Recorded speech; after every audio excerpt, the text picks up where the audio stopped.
नमस्ते, मैं डॉक्टर मीनाक्षी उपाध्याय तिवारी आप सबका अपने YouTube चैनल ज्ञान पथ में स्वागत करती हूँ।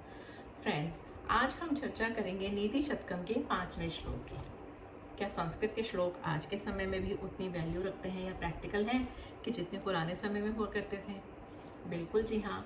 आप तो खुद ही देख रहे हैं कि जो हमारे पिछले श्लोक हैं वो हमें कितना हिडन मैसेज देते हैं कि हमें अपना चाहे वर्क प्लेस हो या हमारा सोसाइटी में कोई सर्कल हो, हमें किस व्यक्ति के साथ कैसे व्यवहार करना चाहिए या हमारा व्यवहार नॉर्मली कैसा होना चाहिए। तो आज हम चर्चा करेंगे नीति शतकम के 5वें श्लोक की। जो नीति शतकम का 5वां श्लोक है वो भी पहले श्लोकों के साथ रिलेट करता है, सेम मैसेज देता है, लेकिन उसमें जो मैसेज दिए गए हैं उनके जो उदाहरण हैं वो बिल्कुल अलग है। तो चलिए हम चर्चा करते हैं आज हम नीति शतकम के 5वें श्लोक की, जो इस प्रकार है। लभेत सिकतासु तैलम अपि यत्नतः पीडयन् पिबेच मृग तृष्णिकासु सलिलम पिपासार्दितः कदाचिदपि पर्यटन शविषाणमासादयेत् न तु प्रतिनिविष्ट मूर्खजन चित्तमाराधयेत्। इसका अर्थ है, यत्न पूर्वक मनुष्य कदाचित बालू से भी तेल निकाल ले।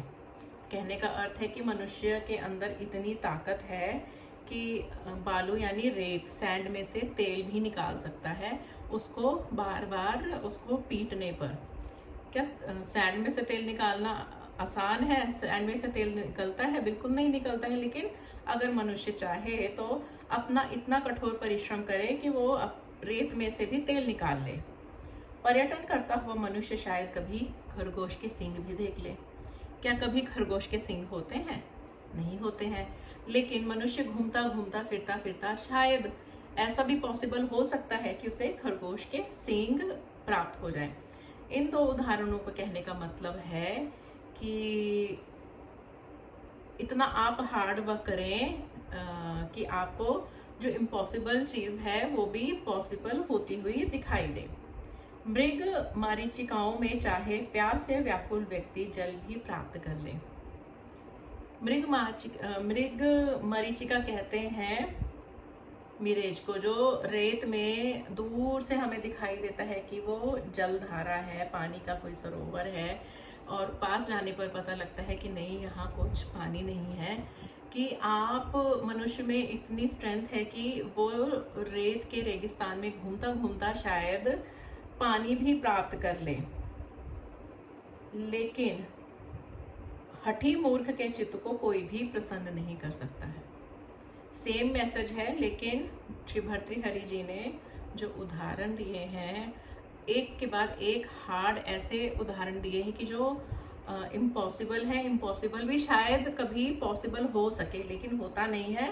एक उदाहरण देने का उनका ये उद्देश्य है कि इन उदाहरणों से कि जो व्यक्ति पिछले श्लोकों से मैसेज नहीं ले पा रहे हैं तो उनको और कठिन हम उदाहरण दे दें, ताकि वो समझ लें कि जो आप इम्पॉसिबल काम को भी पॉसिबल बना सकते हैं, लेकिन किसी भी जो हठी है और मूर्ख व्यक्ति है उसके चित्त को शांत नहीं कर सकते हैं।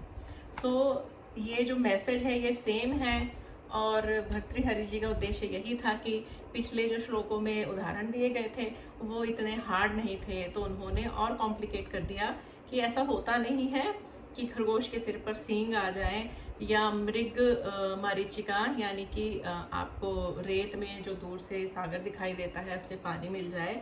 लेकिन इम्पॉसिबल पॉसिबल भी हो सकता है।